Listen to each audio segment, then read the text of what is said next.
আসার পথে মেহেদীবাগ জামে মসজিদের সামনে থেমে গেলাম, কারণ চোখে পড়ল একটা দৃশ্য। মসজিদের গা ঘেঁষে লম্বা লাইন ধরে এসেছে খাওয়ার বাজার। এক পাশে ভ্যান ভর্তি টাটকা সবজি, লাউ, পটল, বেগুন, কাঁচামরিচ, কাকুর গলায় হাক, তাজা সবজি নেন। এভাবে চিল্লাচ্ছে, তাজা সবজি নেন। আবার কেউ মাছ কিনতেছে দরদাম করে, কেউ ফলের ঝুড়ি থেকে কলা, আপেল বেছে বেছে এবং পেয়ারা নিচ্ছে।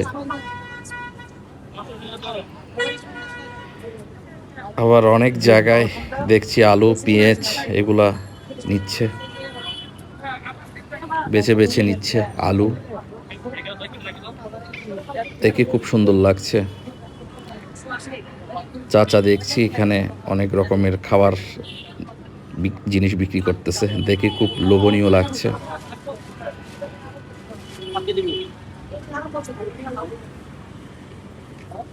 মসজিদ থেকে আজানের সুর ভেসে আসতেই আর নিচের দুনিয়ার জীবন চলছে নিজের ছন্দে।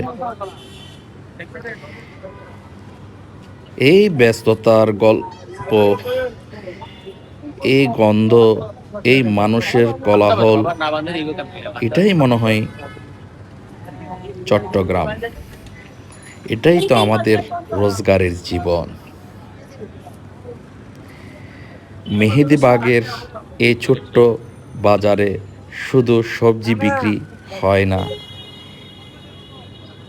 এখানে বিক্রি হয় গল্প, হয় সংসার।